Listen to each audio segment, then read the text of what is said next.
ஆவணி மாதம் துலா ராசிக்கு என்ன சொல்கிறது? துலா ராசியை பொறுத்தவரை இது நாள் வரை இவர்களுக்கு 8ஆம் இடம்னு சொல்லக்கூடிய அஷ்டமஸ்தானத்தில் செவ்வாய் அமர்ந்திருந்தார். நிறைய டென்ஷன் லைஃப் பார்ட்னர் மூலமாகவும் பிசினஸ் பார்ட்னர் மூலமாகவும், சில இடத்துல நிறைய பேருக்கு இடம் பூமி சம்பந்தப்பட்ட விஷயங்கள்ல லீகல் ப்ராப்ளம், சகோதரர்களால் சிக்கல், இதெல்லாமே இவர்களுக்கு இது நாள் வரை இருந்து கொண்டிருந்தது.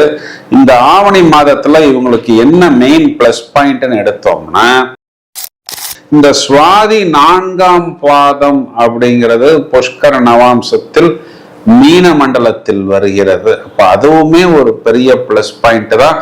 நட்சத்திராதிபதி முதல்ல செவ்வாய் இவர்களுக்கு பாக்கியத்தில் 9ஆம் வீட்டில், அப்புறம் ராகு சுவாதிக்கு அதிபதி ராகு இவர்களுக்கு பஞ்சமத்தில், அப்புறம் குரு, அந்த குரு இவர்களுக்கு தசம கேந்திரத்தில் உச்சம். துலாம்னா துக்கம், துலாம் துலா போனது, துலாம் துன்பத்தில் இருந்தது, நல்லா வருத்தப்படக்கூடிய நபர்களுக்கு வரிசையாக வெளியே வரக்கூடிய அமைப்பு.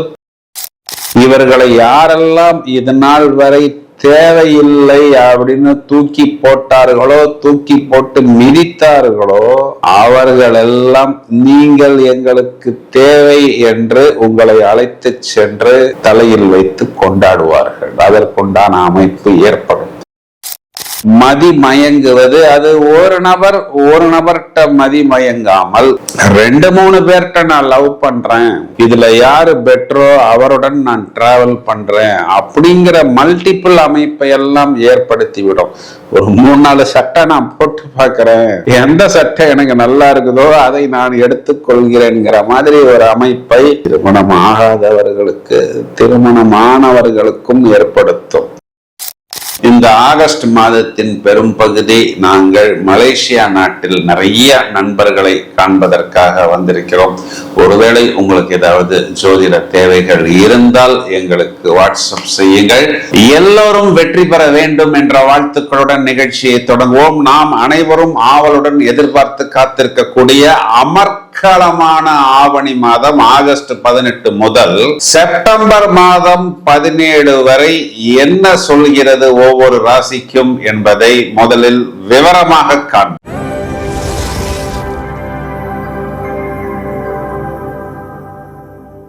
ஆவணி மாதம் துலா ராசிக்கு என்ன சொல்கிறது? துலா ராசியை பொறுத்தவரை இது நாள் வரை இவர்களுக்கு 8ஆம் இடம்னு சொல்லக்கூடிய அஷ்டமஸ்தானத்தில் செவ்வாய் அமர்ந்திருந்தார். நிறைய டென்ஷன் லைஃப் பார்ட்னர் மூலமாகவும் பிசினஸ் பார்ட்னர் மூலமாகவும், சில இடத்துல நிறைய பேருக்கு இடம் பூமி சம்பந்தப்பட்ட விஷயங்கள்ல லீகல் ப்ராப்ளம், சகோதரர்களால் சிக்கல், இதெல்லாமே இவர்களுக்கு இது நாள் வரை இருந்து கொண்டிருந்தது. இந்த ஆவணி மாதத்துல இவங்களுக்கு என்ன மெயின் பிளஸ் பாயிண்ட்னு எடுத்தோம்னா, ராசியாதிபதி சுக்கிரன் சொந்த வீட்டில் ஆட்சி பலம். எப்போல இருந்துன்னா செப்டம்பர் மாதத்திலிருந்து இவர்களுக்கு ஒரு பெரிய ஜாக்பாட். இது எப்படி வருது அப்படின்னா, லாபாதிபதி லாபத்தில் ஆட்சி, பாதகாதிபதியாக இருந்தாலும் லாபாதிபதி லாபத்தில் ஆட்சி. சுக்கிரன் இந்த துளாராசி மண்டலத்துக்குள் நுழையும் பொழுது ஒரு சரவெடி இல்லைன்னா ஒரு பெரிய அணுகுண்டுடன் தான் உள்ளே நுழைய போகிறார். எந்த அர்த்தத்துலன்னா, இன்ப அதிர்ச்சிகளை ஏற்படுத்தக்கூடிய அணுகுண்டாக. ஏன் அப்படின்னா, முதல்ல அவர் சித்திரை 4ஆம் பாதத்தில் தான் உள்ள வருவார். அந்த சித்திரை 4ஆம் பாதமே வர்க்கோத்தமம்ங்கிற அமைப்பில் வருகிறது. சுக்கிரன் தன்னுடைய நட்பு ராசியான ராகுவின் சுவாதி நட்சத்திரத்துக்குள் உள்ளே வருவார். இந்த சுவாதி 4ஆம் பாதம் அப்படிங்கிறது புஷ்கர நவாம்சத்தில் மீன மண்டலத்தில் வருகிறது. அப்ப அதுவுமே ஒரு பெரிய பிளஸ் பாயிண்ட் தான். நட்சத்திராதிபதி முதல்ல செவ்வாய் இவர்களுக்கு பாக்கியத்தில் 9ஆம் வீட்டில், அப்புறம் ராகு சுவாதிக்கு அதிபதி ராகு இவர்களுக்கு பஞ்சமத்தில், அப்புறம் குரு, அந்த குரு இவர்களுக்கு தசம கேந்திரத்தில் உச்சம். துலாம்னா துக்கம், துலாம் துலா போனது, துலாம் துன்பத்தில் இருந்தது, நல்லா வருத்தப்படக்கூடிய நபர்களுக்கு வரிசையாக வெளியே வரக்கூடிய அமைப்பு. தொழில் போட்டியை வெல்வது, இது எல்லா யுக்திகளையும் கையாள்வது, அதற்கு தேவையான இன்வெஸ்ட்மெண்ட் எடுத்துக்கொள்வது, அதுக்கு ஏதாவது ஒரு பேங்க் லோன் வாங்கணுமா அந்த பழைய லோனை கிளியர் பண்ணுவது, கம்மி வட்டியில் அடுத்த லோன் வாங்குவது. 10ஆம் இடத்தில் உச்சமடைந்த குரு இந்த அனைத்து வசதிகளையும் விஷயங்களையும் நமக்கு ஏற்படுத்தி கொடுக்கும். நிறைய புதிய வருமானத்துக்கு உண்டான வழிகள் மளவென்று சேனல் ஓபன் ஆகிவிடும். மெயினா வெளிநாட்டு தொடர்பு, அரசாங்கம், கவர்மெண்ட் தொடர்பிலிருந்து வர வேண்டிய விஷயங்கள் நமக்கு ஃபேவரபிளாக வரும். குடும்பத்தில் அமைதி நிலவும். இதனால் வரைக்கும் குடும்பத்துல அமைதி நிலவவில்லை அப்படிங்கிறது அர்த்தம். நீண்ட நாட்களாக இவர்கள் எதையெல்லாம் மனதில் வைத்திருந்தார்களோ அந்த ஆசைகள் பூரணமாக இவர்களுக்கு நிறைவேறும்.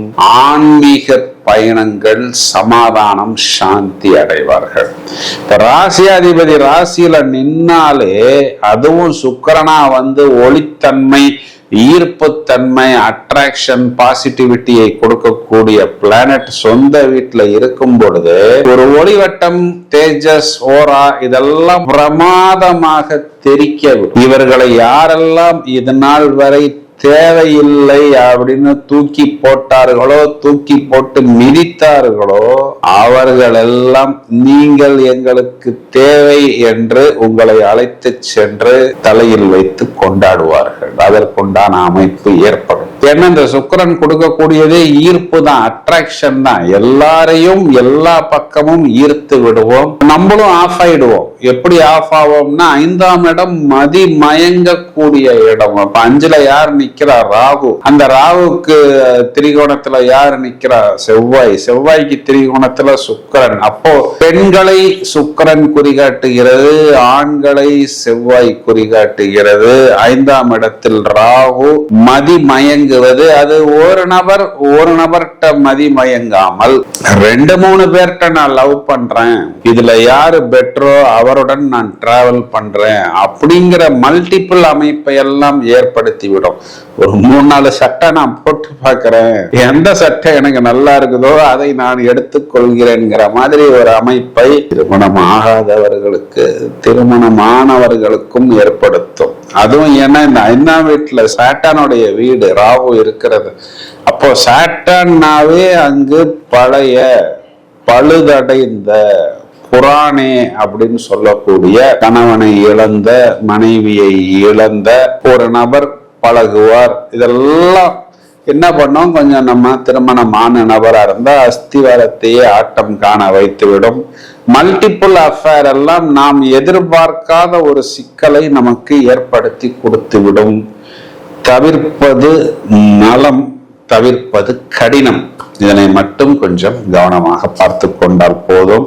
ஒர்க்கு, ஜாபு, ப்ராஜெக்ட், அந்த வேலையை முடிப்பது, பிசினஸ், இதுல எல்லாமே 100க்கு 150 மார்க். முதல் தரமான ராஜயோகத்தை கொடுக்கக்கூடிய சாட்டன் நமக்கு 6ஆம் இடத்தில் உபஜய ஸ்தானத்தில் அசுப கிரகங்கள் முதல் தரமான ராஜயோகத்தை கொடுத்துத்தான் ஆக வேண்டும். ஒரு உபஜயஸ்தானாதிபதி குரு இன்னொரு உபஜயஸ்தானத்தில் அமர்ந்து நமக்கு நிறைய பழைய கடனை தீர்ப்பது, வியாபாரத்தை அபிவிருத்தி செய்து கொடுப்பது, புதிய வாடிக்கையாளர்களை நம் பக்கம் ஈர்ப்பது, இதெல்லாம் மளவென்று ஏற்படுத்தி கொடுத்து விடுவார். இதனால் வரை நமக்கு தலைவலியை கொடுத்துக்கிட்டு இருந்த செவ்வாய் 8ஆம் இடத்தை விட்டு இப்ப வெளியே வந்து விட்டார். அப்போ இது நாள் வரைக்கும் நமக்கு வந்த அந்த கோபம், அந்த டென்ஷன்லாம் இப்போ நம்மிடம் இல்லை. பாதகாதிபதியாக இருந்தாலும் சூரியன் 11ஆம் இடம் லாபத்தை அவர் கொடுத்துத்தான் ஆக வேண்டும். இது கட்டளை, சாசனம் அப்படிங்கிற மாதிரி எடுத்துக்கொள்ளலாம். சூரியன் வந்து நம்மளுடைய நட்சத்திரம் பூரத்தில் பயணிக்கும் பொழுது பூரம் 1ஆம் பாதம் வர்க்கோத்தமமாகவும், பூரம் 3ஆம் பாதம் சூரியனுக்கு புஷ்கர நவாம்சம் அப்படிங்கிற அமைப்பில் நவாம்சத்தில் திரும்பவும் நம்ம வீட்டிலேயே இந்த துலாத்திலேயே சூரியன் வந்து நின்று விடுவார். இதெல்லாமே நமக்கு லாபத்துக்கு மேல் லாபம். எப்பேற்பட்ட ஒரு பழுதடைந்த நிலையில் நாம் இருந்தாலும் நம்மை தூக்கி நிறுத்தக்கூடிய அமைப்பு. நமக்கு நட்பு கிரகம்னு சொல்லக்கூடிய புதன் 12ஆம் வீடுங்கிற விரயத்தில் போய் ஆட்சி உச்ச மூல திரிகோணமா வந்தாலுமே அவர் சந்திரனுடைய அஸ்தத்தில் பயணிக்கும் பொழுது நவாம்ச மண்டலத்துல அது புஷ்கர நவாம்சமாக வந்து திரும்பவும் ரிஷபத்தில் தான் வந்து அமர்வார். இதெல்லாமே நமக்கு உயர்நிலை, உயர் பதவி, மெயினா நம்மளுடைய குழந்தைகளுக்கு வெளிநாட்டு தொடர்பு, அதற்காக கொஞ்சம் சின்ன சின்ன லோன் வாங்கினாலும் அதில் நமக்கு ஒரு சமாதானம், ஒரு சந்தோஷம்.